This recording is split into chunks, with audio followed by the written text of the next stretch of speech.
Tudo bem? Diga de onde você fala, fique à vontade, dê o seu recado, por favor. Obrigado por participar. Você me ouve? Estou te ouvindo, estou te ouvindo. Legal, legal, bacana. Eu tô em Porto Alegre, cara. Eu te avisei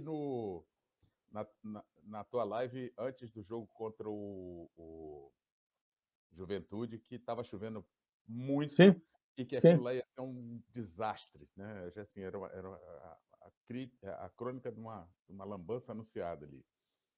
Então, agora eu tenho que falar aqui, cara, eu vou começar falando da Eurocopa, cara, rapidinho, que assim, eu tenho visto times bem treinados, disciplinados, só que assim, a gente tem visto coisas bizarras também lá, assim, alguns jogos mais ou menos e tal, mas assim, os caras estão, assim, tá me chamando a atenção a Itália, eu acho que está bem treinada, apesar de ter alguns jogadores horrorosos, mas eu queria falar da Copa América com questão da arbitragem, cara. Como a arbitragem é diferente lá, cara. Como é muito melhor a arbitragem lá.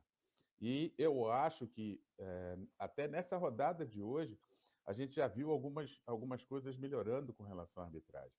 A atuação do juiz do Flamengo hoje, eu vi o jogo da Chape hoje, daquela moça lá que é uma boa árbitra e tal. Já começou o pessoal a deixar as coisas andarem um pouco mais. Nossa, que falta que faz isso, cara. Que absurdo que é isso. Outra coisa, assim, da Copa América, que tristeza tirarem o Arrascaeta naquele jogo de ontem, cara. Achei um absurdo, porque o cara tirou o Arrasca, o time piorou e o time no final ainda perdeu nos pênaltis. Ridículo. Agora, para falar do jogo de hoje, eu queria comentar uma coisa interessante que eu vi, porque o Arão jogou no meio hoje e no começo o Arão consegue fazer uma marcação alta melhor, talvez pela memória que ele tem da época do Jorge Jesus. E eu acho que o Flamengo não consegue fazer uma marcação alta, porque certamente não está treinando isso direito. Porque a marcação alta não é só 2 ou 3 caras que estão na frente ficarem lá marcando. O time tem que subir. A linha de trás tem que subir. Todo mundo tem que subir. E o Arão, ele tem uma leitura de jogo interessante, que acho que foi melhorada por conta desses últimos jogos que ele atuou na zaga, e ele fez algumas antecipações interessantes e tal. Mas a gente não tinha meio de campo, o time estava desfalcado, aquela coisa medonha que a gente viu no segundo tempo, com a falta total de leitura do nosso amigo Rogério Ceni do que o outro time está fazendo. Porque ele fez uma leitura do que o time dele podia fazer. Talvez o João Gomes estivesse cansado. Talvez fosse legal botar aquele Max, porque, afinal de contas, ele deve ter alguma confiança nele por conta dos treinos que ele faz. Mas, cara, ele não enxergou o que o Roger fez com o outro time. Ele botou um cara na direita, ali, em cima do Felipe, um gurizão, daqueles eles têm 2 garotos novos ali, o 11 e o outro lá, do outro que já foi vendido, que são muito bons. Ele não conseguiu enxergar o jogo pela ótica do que estava acontecendo e do que o outro técnico estava fazendo. Isso é falta de experiência. Por quê? Porque é um cara que ainda está meio que patinando e tal. Mas, assim, concordo completamente que não tem nada melhor do que ele.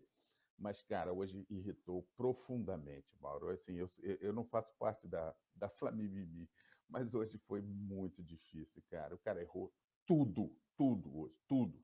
Eu falei isso no começo da live. Eu também acho que no segundo tempo foi muito infeliz nas mudanças. O que eu acho, o que eu não concordo, é reduzir a discussão do jogo às mudanças no segundo tempo.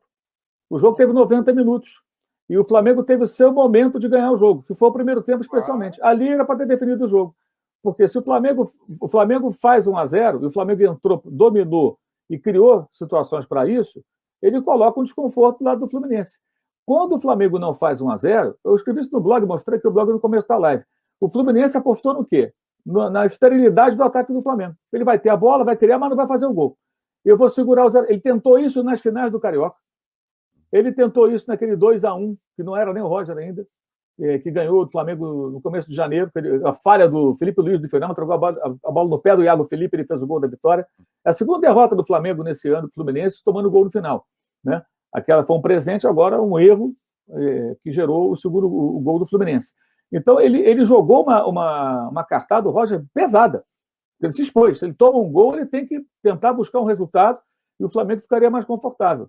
Então, ele se arriscou bastante, mas soube mexer muito bem no segundo tempo. usando os jogadores do banco e uma coisa que eu falei há pouco. A base do Fluminense oferece ao Fluminense jogadores bem mais interessantes. Né? O Flamengo não tem o Martinelli, o Flamengo não tem o Kaique, o Flamengo não tem nenhum deles, Luiz Henrique, nenhum desses garotos, nenhum deles. Os meninos da base do Flamengo são inferiores. Aí o pessoal acha que o Lázaro vai entrar. O Lázaro tem que ser preparado. A função dele não é jogar pelo lado, como o Max. Outro dia o Rogério colocou o Max da ponta esquerda. Não é a dele. Ele, tadinho, ficou perdido ali. Hoje ele entrou no meio campo. Mas por que ele botou o Max? Ele já tinha errado. Ele errou quando ele tirou o João Gomes e tirou o Vitinho. Ele colocou um meio campo, que era o Thiago Maia, e colocou um atacante, que era o Muniz. Se ele queria colocar o Muniz, tinha que tirar o Pedro. Para tirar, ao invés de tirar o Michael, tinha que sair o Bruno Henrique. Mas aí eu também não sei, honestamente, aí não é uma informação, aí eu estou aqui imaginando. Eu não sei até que ponto, hoje, ele se sente até respaldado para mexer de uma vez com esses medalhões. Isso é uma coisa que eu fico pensando. Sinceramente, não sei.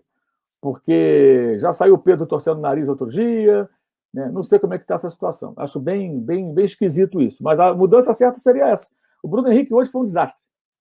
Aliás, uma coisa irritante do Bruno Henrique que se acentuou nos últimos jogos. Essa mania de se jogar para cavar falta. Em jogadas em que ele pode dar sequência. Aí ele se atira no gramado. E o juiz não dá nada, porque não é falta. Aí fica ali reclamando. E o time adversário reinicia a jogada. Ele fez isso pelo menos 3 vezes. É terrível, terrível. Hoje o Bruno Henrique foi muito mal. E o Pedro, muito displicente. Tira o Pedro e coloca o garoto. Mas ele deixou os dois. O Flamengo estava no 4-2-4. 4 homens na linha defensiva, Thiago Maia com Arão e os 4 na frente. Um deles ainda volta, que foi o Michael, que impediu que poderia ser o gol do Fluminense e interceptar aquela bola no meio. Hoje eu não vi nenhuma crítica aqui ao Michael. Nenhuma crítica. Hoje cedo, inclusive, eu mostrei no meu Twitter, Cláudio, os números do Michael no campeonato. Interceptações, desarmes. Mas ele tem que jogar. Sim, ele erra no ataque, a gente sabe disso. Mas ele é útil. Ele se entrega. Imagina o Felipe Luiz ali sem a proteção dele.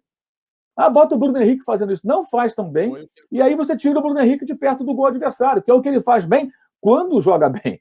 Né? O Bruno Henrique, como foi contra o Fortaleza, ele fez os 2 gols. Mas esses últimos jogos foram muito ruins. Muito ruins os jogos do Bruno Henrique, na minha opinião. E o Pedro também muito mal, parece desinteressado. Muito esquisito isso aí. Eu acho que tem que ter uma conversa lá dentro para entender o que está acontecendo. Sim, assim, eu concordo completamente com a questão do Michael, que é uma judiação tremenda a gente ficar criticando um patrimônio do clube, uma vez que a gente já pagou uma grana pesada em cima dele, e tem que botar para jogar, mas o cara realmente ele se aplica, ele salvou um gol hoje e ele voltava para cobrir o que a fragilidade do nosso meio de campo, ela hoje forçava o Felipe Luiz a ir para o meio e tentar armar jogadas, e ele ainda voltava para tentar recompor. O gol aconteceu exatamente nas costas ali. O que eu fiquei irritado foi que o Rogério ele olhou para as idiosincrasias do Flamengo, mas esqueceu de olhar para o que aconteceu, o que o outro técnico estava fazendo. O cara botou a gurizada ali para correr, botou o Nenê ali no meio para segurar o jogo e tal, e a gente não tinha mais ninguém no meio, porque ele tinha tirado o Vitinho, e a gente realmente, cara, continuava com o Bruno Henrique sem fazer nada e completamente perdido, sem ter uma recomposição ali na lateral. Mas assim, eu acho que o todo da obra do fim de semana valeu pela questão da arbitragem, o que eu vi. Tomara que não seja só uma fatia, um pouquinho, para que a nossa arbitragem seja influenciada pela questão de deixar o jogo correr um pouco mais e de parar com essa frescura de ficar apitando toda hora quando alguém encosta no outro, porque isso é uma coisa de brasileiro. E eu acho que, assim, eu tenho uma tese que assim, sobre essa questão da arbitragem, que a arbitragem é que comanda o jogo. E aqui, porque a arbitragem é incipiente, ela não é profissional, minimamente profissional, ela se deixa levar por talvez porque os caras nunca tenham jogado bola na vida, eles se deixam levar pelas armações que acontecem, né? Do cara se jogar, daquelas coisas todas, e eles realmente, cara, não têm condição de acompanhar o jogo. Então, talvez os árbitros com um pouco mais de seriedade, um pouco mais de profissionalização, eles tenham condição de avaliar melhor essas coisas e deixem o jogo correr um pouco mais. Porque não é possível a gente ver essas coisas que os árbitros fazem em sua autodefesa, tentando segurar o jogo e fazendo esses absurdos que eles fazem. Né? E, assim, vamos torcer para o Flamengo. Né? Agora, já que a boa notícia será a volta do Arrascaeta, né? Ainda bem que não foi só a volta do Pires da Mota, pelo amor de Deus, né? E aí vamos torcer para que as coisas melhorem um pouquinho mais agora em alguns confrontos mais difíceis. Na quinta-feira, acho que o Vitinho está suspenso, tomou cartão amarelo, acho que foi o terceiro, se não me engano. O time perdeu, jogou bem. Tá legal. Ele vai ter a volta do Arrascaeta, né? E tem a opção do Isla também. Algumas questões parasitas ali, aí realmente é. Tá certo, Cláudio. Obrigado aí pela sua participação. Valeu, sucesso para você em Porto Alegre. Até a próxima. Estou ouvindo você. Obrigado. Esse foi o Cláudio Rosenberg, está lá em Porto Alegre conversando com a gente.